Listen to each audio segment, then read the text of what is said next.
And welcome back to Let's Play Super Mario Galaxy. Last time we almost finished up in the kitchen and I made a completely erroneous statement.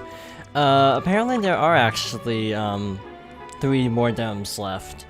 Even though it looks like there should only be 2 based on this, counting the final star from obviously fighting Bowser at the end of the game, so I'm not entirely sure how that works, other than I think the final star isn't in the last dome. I think you get it outside of the dome, so it doesn't actually count towards that. So it's one weird little technicality. By the way, I actually never showed this before, but since this is basically the last time we'll be near the kitchen for a while, there is a 1-up right there. So, one more note. I don't know if this is going to be the last time we hear this because we're getting another power star to start things off, but this is actually my favorite version of the Comet Observatory song.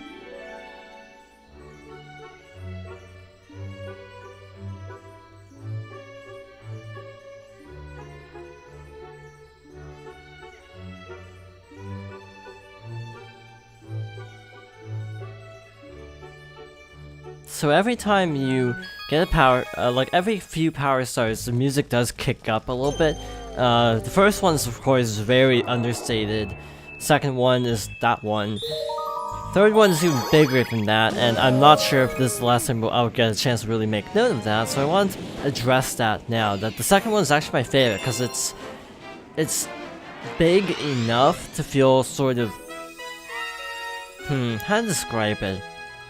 I think when it gets too much instrumentation, it gets a little bit too, like... It basically becomes more, like... grand sounding and sort of loses some heart once it becomes a little bit grander.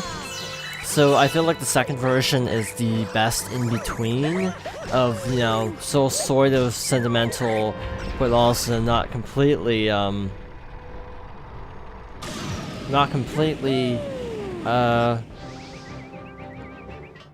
like, how to put it? Well, like, the first version's, of course, very kind of empty feeling, and that's not a bad thing, because it's by design, but then it gets a little bit too full, ironically, I think. But that's just my opinion. The third version's also really good. All 3 versions are really good, just, they convey different moods, which is actually very interesting, that the same song is just remixed 3 times, but to me, at least, they convey very different moods. With the first one being just very soft and kind of peaceful, second one being kind of peaceful still, but a little bit more upbeat because of the more, because of the greater instrumentation. And the third one is almost, I almost want to call it triumphant because of how much instrumentation there is, but I don't feel like, okay, that was too close. I don't think that's the right word, like the word I'm looking for. Yeah, I was listening to all 3 versions last time because I was doing some music research on the game. Because of a certain area coming up pretty soon. Yeah, that involves look up the music.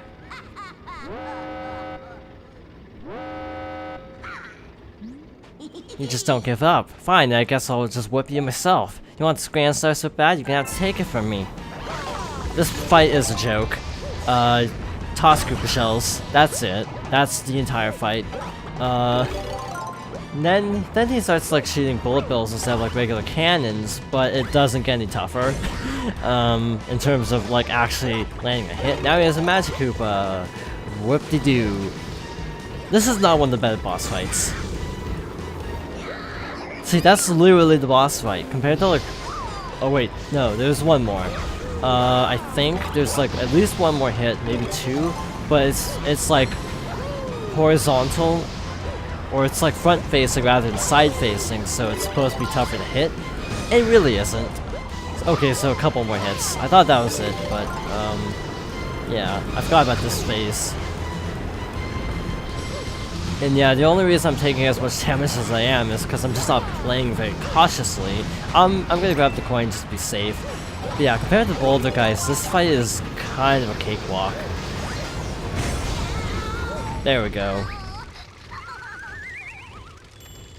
Again, if I had remembered there was a second phase and didn't let my guard down, that would have gone even better. But as is, it's like, to me, probably the easiest boss fight for a Grand Star in the game that I can think of. Actually, no, there's one that's technically easier, but it's also a refight, so I'm not sure if I would really want to count that.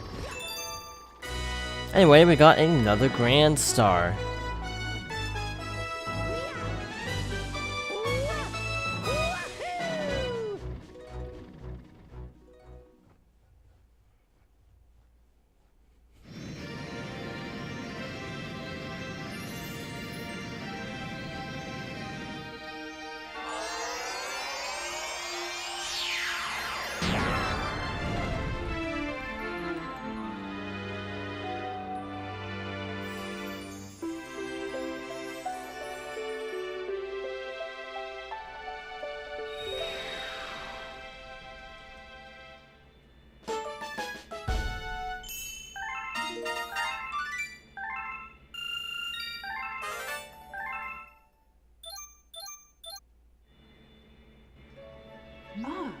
Thanks to you and your friends, all of the domes on the lower level are working again.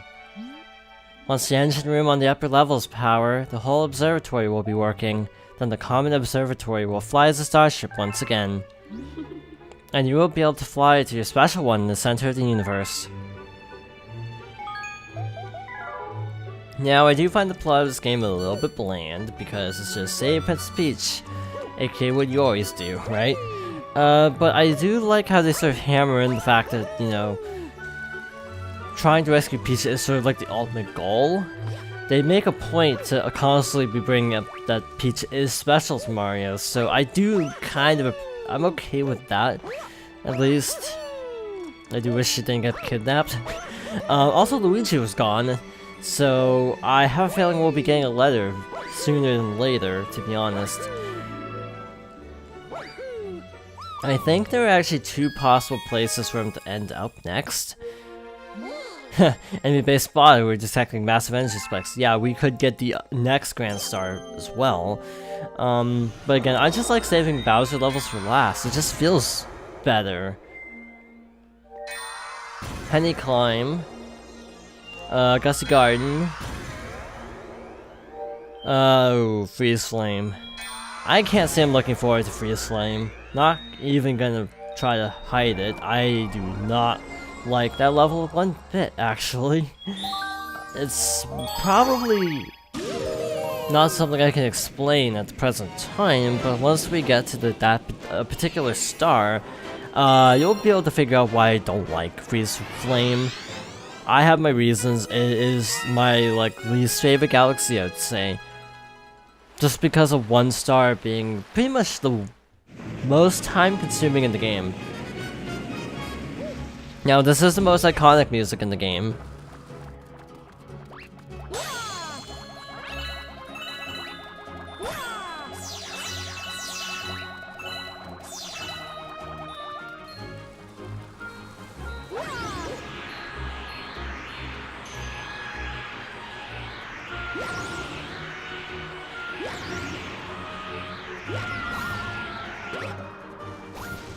Anyway, I think you get the idea. I think it's when the chorus really picks up that people like it. It's definitely one of the bigger songs in the game. But I can't help but feel like it's a little bit overused. If it was just in this one level, sure, but it's like in the credits. It's in Mario Galaxy 2. It's in Mario Kart. It's a little bit overused, I would say. It's not like it's not that it's a bad song. It's just I wish it didn't pop up in like every modern Mario game. Basically, it's probably an Odyssey. But yeah, it's a good song, and I did really like it. But in time, I've actually come to appreciate the Comet Observatory a lot more. But yeah, it's this part coming up that's why this, I think, why this song is so popular.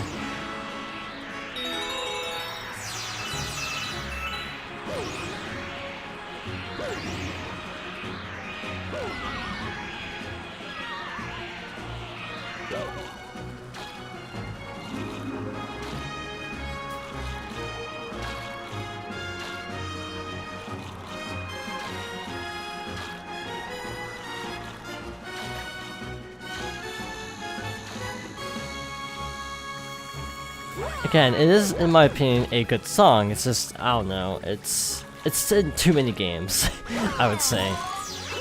It doesn't really warrant, I mean, it's not like the Super Mario Bros. Song, which is like iconic, so it makes sense that it's in every game. This song is just in this one game as its origin. Yeah, you can actually cheese it like that. It's actually cool. I've actually never tried that before. I just kind of assumed that that would be a thing that could happen. Which actually brings up the point of where the heck does this even lead? Because I don't recall ever going back this way. Does this go to the same place? Or does it go somewhere else? It looks like it goes to the same place. So I guess that's just kind of a shortcut.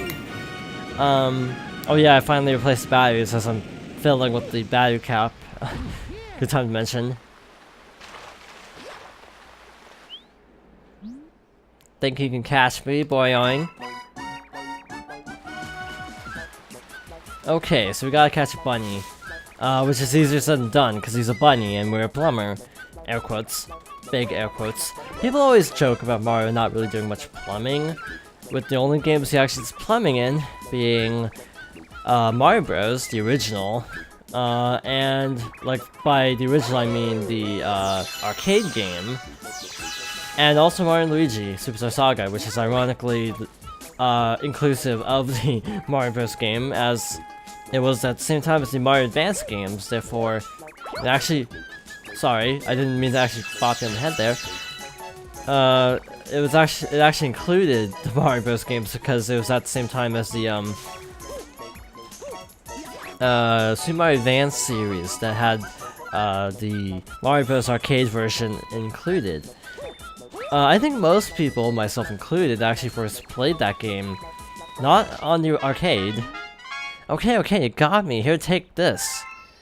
But not on the arcade, but on the NES with Super Mario Bros. 3, because that's actually the like versus mode of Super Mario Bros. 3's co-op mode. And honestly, I never really got how that worked, because I've never played Super Mario Bros. Co-op, to be completely honest. I played the GBA version co-op, not the NES version. In the NES version, you literally hook up two controllers, and that's how you play it. But on the Game Boy Advance, you just swap off every life or stage, so I've heard the point that it's obviously intended that you're supposed to just play the game, and then hand it over, and thus that's sort of an asynchronous two-player. And I don't know if the Game Boy Player version of Super Mario Bros. 3 actually included that, because the Game Boy Player, in some cases, like what I recently discovered, Mario & Luigi of all things, actually has co-op. I actually never knew this growing up.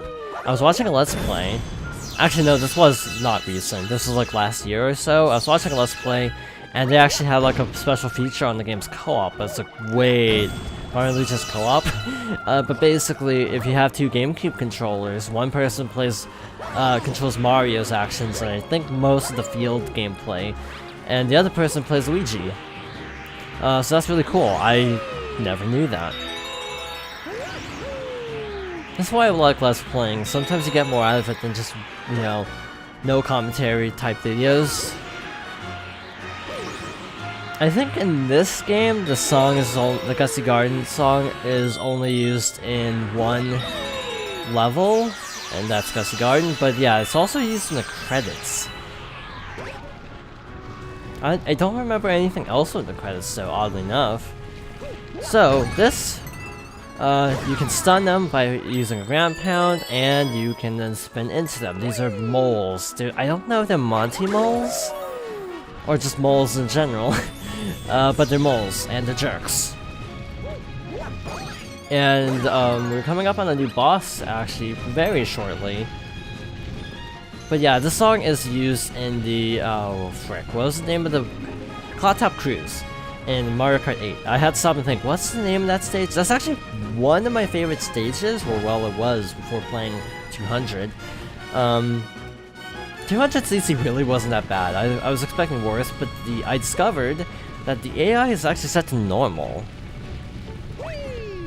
So that's rather fascinating to me, that even though it's technically the hard mode of the game, the AI is actually set lower than I think in mirror mode. Though I have to do more testing to really make a conclusive judgment on that, but that's just my intuition speaking when actually completing the game. I still am missing the golden glider though, so yeah, I haven't quite completed it, and technically also you have the 200cc time trials to worry about. So yeah, I have a ways to go still, but I've unlocked almost everything, and I 3-starred 200 somehow. It didn't actually take that long. Basically, you just have to readapt your playstyle to be a lot more cautious, because quite honestly, unlike normal, which is why this is part of the reason I think it's on normal, the AI has this tendency to drive off cliffs a lot, which is kind of interesting to me. Okay, I'm not sure if we were supposed to have done this, or if I just cheesed it, but in any case, hey, I'll take it. Trying apples. Honestly, these apples look awful now, because my expectations are screwed because of Pikmin. Pikmin 3 was famous for the fact that the food in that game looks really good. And honestly, looking back, this doesn't look very impressive. I hate to say it, but it really doesn't. I like Pikmin 3. I still don't know if I'll ever Let's Play it though. Again, I've explained my reasons for not Let's Playing it, and that's just because I don't know how to do this game in a way that would stand out among the bazillion other Pikmin 3 Let's Plays that exist in the world. But I do want to play the game, and also my other reason was because deathless runs of Pikmin 3 are actually the worst of the entire trilogy. And that doesn't sound like it'd be that bad. Oh, Pikmin 3 deathless, but it actually is pretty bad. So this is Major Burrows, I think was his name. I would need to look at the star name again. Basically, what you have to do is when he sort of pops out, ground pound, and then he'll be stunned, then you have to like spin into him. This boss can be a problem, because his hitbox, at least to me, is a lot smaller than you might think, because his hitbox is actually his tail. It's not just hitting him from behind, it's actually hitting him at a specific point. So here, you have to do it once, and then twice. He'll charge at you this time. But yeah, then he sort of toddles off. But he can be kind of difficult to hit, actually. I've had this fight go on for a lot longer than I'd care to admit, just because of getting bad RNG with not being... Well, not RNG, this isn't luck, but bad timing with the ground pound, that like I just happened to ground pound a little bit, just a skosh too far away from him to actually be able to reach him in the time limit, because he dives back under the ground pretty fast. Wow, that was a lot of talking. I felt like I hope I did a good job explaining anything in this video. I feel like I really didn't, because I was just rambling about stuff. But in any case, we are finishing up the Gusty Garden, hopefully next time. The last 3 stars there. And, or at least, yeah, I think we can get 3 more. Maybe. And then moving on to Freeze Flame, so that's gonna be fun. But in any case, thank you for watching, and I hope you join me next time for more Super Mario's. So, I almost said 64. Super Mario Galaxy.